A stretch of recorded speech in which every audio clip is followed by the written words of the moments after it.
most of the conventional establishment conservative opinion takes the high ground and says there shall be no white identity politics. Um, I'm frankly have been driven enough into a corner that I am willing to contemplate at least Western civilization identity politics. I am willing to say that there was a civilization, there is a civilization that's under threat right now that I'm going to say it is uniquely powerful in its set of concepts and in its accomplishments. The scientific revolution that came out of London with the Royal Society, the passion to tinker, to understand reality, to work out mathematical explanations for how the world works, and yes, the urge to explore.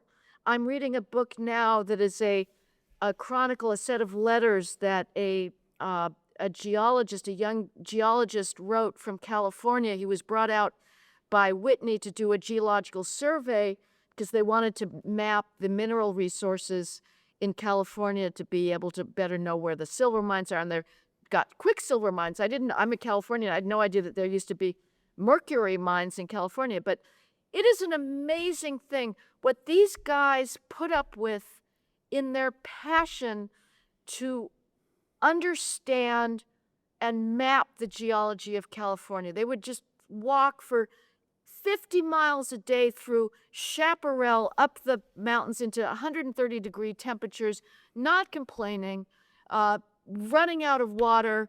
Their mules are the only things that get them over these crevices. That passion to explore, to circumnavigate the globe, no other civilization showed that. And I can tell you that any other civilization that had our technology would have done the exact same amount of colonizing as we did, because that is a universal human impulse. We did do it, but every other civilization, not just slavery, but you know, I mean, Genghis Khan, for crying out loud. if they had the resources of genocide, they would have done it. So, but the West gave the world maps of navigation that nobody else came up with. So I am willing to be a Western civilization chauvinist, and I'm not apologetic for that. It's funny that you would frame it that way, because in the aftermath of the immediate aftermath of 10/7, and I'm 100% Italian Catholic. I don't really have technically like a dog in the fight in the Israeli-Palestinian thing, other than I have a bunch of Jewish friends that I love, and philosophically and argumentatively, I have opinions. But the full-blown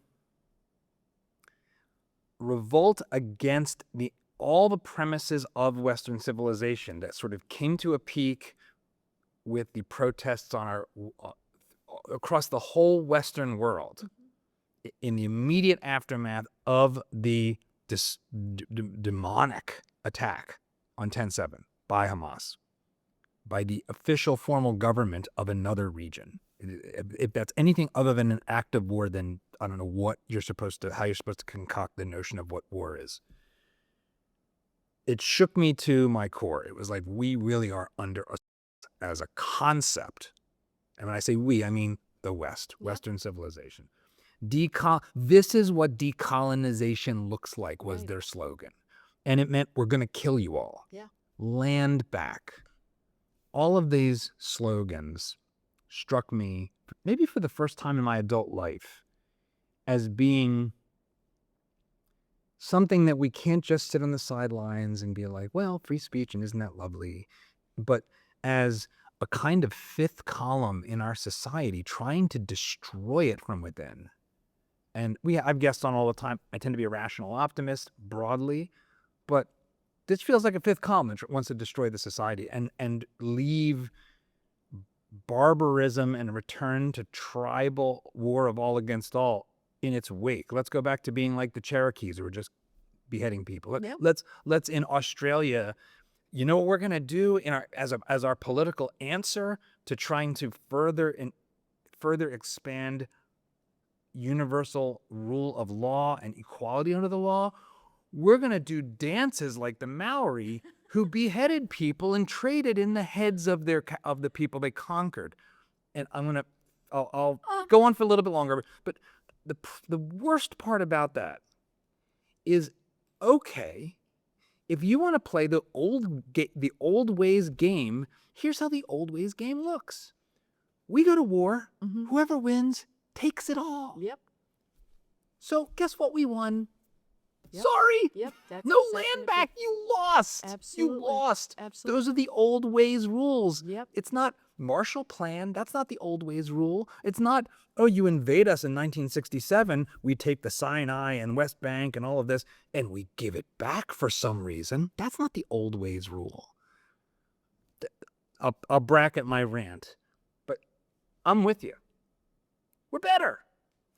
The West is better. The West invented a philosophy, a culture, warts and all, that's better. It's why it won. It's why we invented just about everything. So I agree. There's so much there. The left fights in the name of concepts that are uniquely Western. Tolerance, equality, limited government. These are all Western concepts, and yet the left wants to tear the West down. It's just completely perverse. It's what I think about all the time. Why is the West uniquely self-canceling? That includes its immigration policies. I don't understand it. I've also become, I listen to German public TV on my podcast, and so I get maximal coverage of climate conferences and EU and UN stuff. And I have had the exact same response to you of whatever happened to the old nation state and its lack of apology. Now, like, when did nations become such wimps where, like, the West, all it is just giving money out all the time? To no end, it doesn't do anything, but it's a complete abdication of what the sort of self-respecting nations used to do, which is say, we have power. You're right, we won. The reason you guys got conquered is because, like, you didn't have the wheel.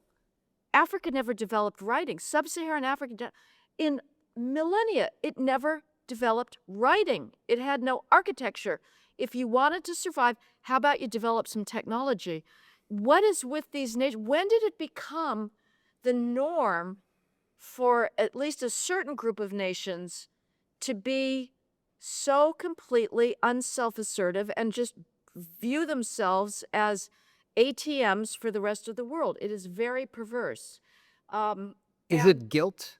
What do you think it is? But it is, yes, it is guilt, but why are we uniquely guilty? Why isn't China guilty? Why isn't Africa guilty? Why isn't India guilty? Because they all have equal sins. So I ask myself, does it come from the Western critical impulse that we see in classical Greece with Socrates questioning concepts, that we're self-critical, that we use our reason to question authority? And we went along for millennia and sort of did well, although, you know, history is one long attack on authority. So I think conservatives are kind of all a bunch of phonies because we pretend to be conservatives and Burkeans. Not you, I'm putting, but, you know, I'm pretty we Burkean, believe in, actually. we believe in tradition and authority, but except we don't, because we've gone along with every radical change that has brought us to this world. But is it the West is uniquely self-critical, and maybe at some point that just becomes an instinct that is so great that it tears itself down? Like, did this begin with getting rid of absolute monarchies and established churches? Was that the beginning of the end? Was it the French Revolution? I don't know, but it is really perverse. Now, the contra perspective on this would be something like this, and there's plenty of truth in it. You two sound like a bunch of Cassandras. The world has never been better than it is right now. We are a more moral people than we've ever been as a planet. There are fewer people as a share of the planet's population dying of violence. There are more women who are literate. There are more babies surviving into adulthood. We live materially wonderful lives. Most of what we're dealing with, to the extent there are problems, are just the excesses of wealth, that we just have this abundance disease. We basically have societal diabetes. Yeah. Well, I think that's true. I think that's absolutely true. I mean, obesity is literally, I'm astounded when I go to my disgusting third world supermarket, Key Foods, right next to me. Oh, it's really no pony fun. It's hell. When I come back from California, I feel like I have entered hell in going to Key Foods. It is completely chaotic. We've had supermarkets for 100 years. They can't figure out cart management. They all build up. There's nobody to help you bag anything. It's the filthy open boxes everywhere. It's unbelievable. But it is wall-to-wall packaged food. It is the most bizarre thing. This is absolutely unique in human history, where food scarcity, food starvation, famine was the norm. We are so successful that human beings are surrounded by food all the time. Granted, it's awful food. I believe in primary ingredients and cooking, for God's sakes, a primal, archaic tradition, but you can eat all the time, and it turns out most human beings don't have the wherewithal to not eat if you put food in front of them. It is astounding. So it is in many respects the best of all possible worlds, but that should be all the more reason not to then turn on the concepts that gave us this prosperity, whether it's political concepts of equal representation, due process. Just because a male is accused of assault doesn't mean you believe survivors. You have the presumption of innocence, and you have to prove the case with cross-examination. Some of the greatest truth-finding mechanisms developed in human history is the Anglo-American jurisprudence.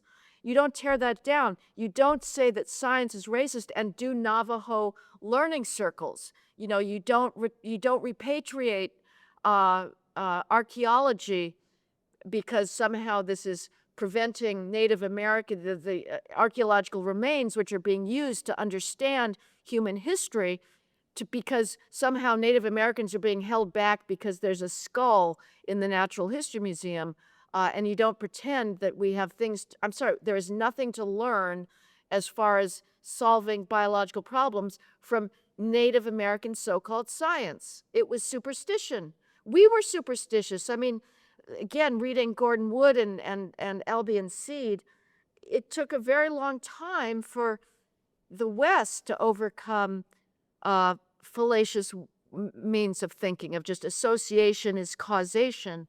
But so let's keep our affluence rather than trying to mimic third world backwaters. If you like this clip, you should check out the full video and all the other great content we've got at Dad Saves America. So be sure to hit the like button, subscribe, and ring that bell so you won't miss our new stuff as it drops each week.